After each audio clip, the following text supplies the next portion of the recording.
지난 6월 영락청년은 체코, 독일, 스위스, 이탈리아를 거쳐 종교개혁사 비전 트립을 다녀왔습니다.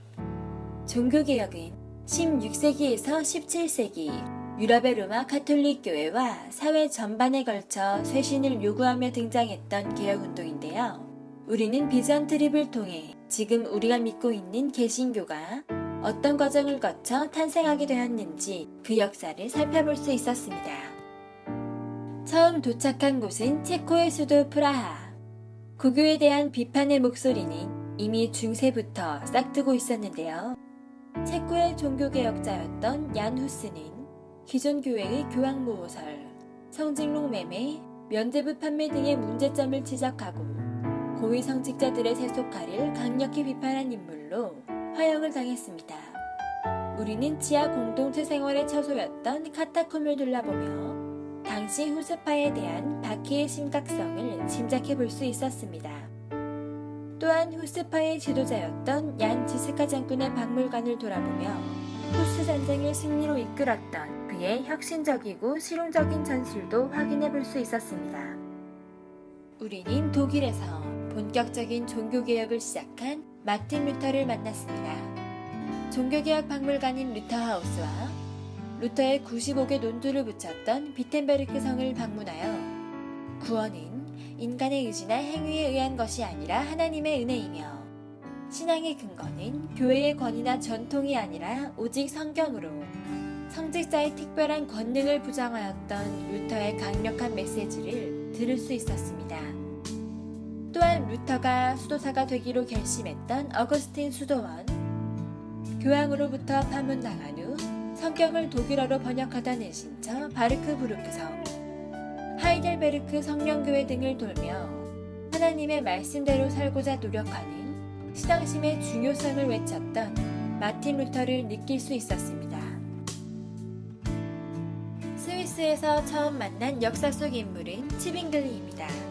치빙글리는 7일 교회개혁을 주도한 인물로 마틴 루터처럼 성경을 최고의 권위로 받아들이면서도 보다 더 엄격하게 교리와 의식에 성경을 적용한 인물입니다.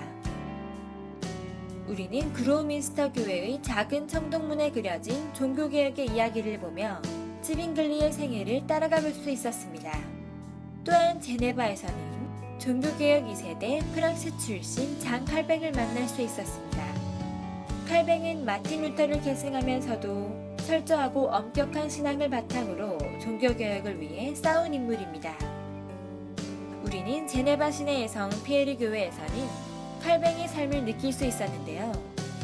교회 예배당의 좁은 의자에서 하루에 4시간씩만 자며 설교를 하고 흑사병이 돌 때도 병자를 찾아갔다는 이야기를 들으며 칼뱅의 경건하고 엄격한 신앙생활을 느낄 수 있었습니다.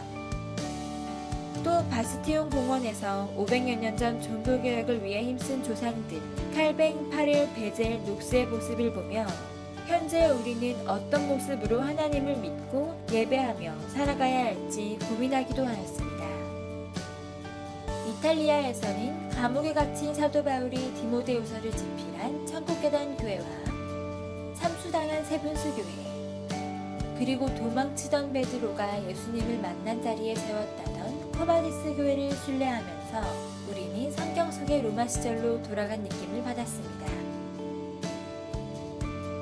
토큰네로 황제 시절 아피아가도를 통해 로마를 떠나려던 베드로 앞에 예수님은 십자가를 진 모습으로 나타나십니다.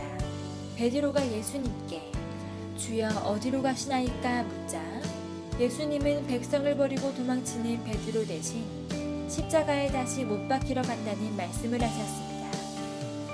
이에 자신의 비겁함을 뉘우치고 로마로 돌아간 베드로는 십자가에 거꾸로 매달려 순교하게 됩니다.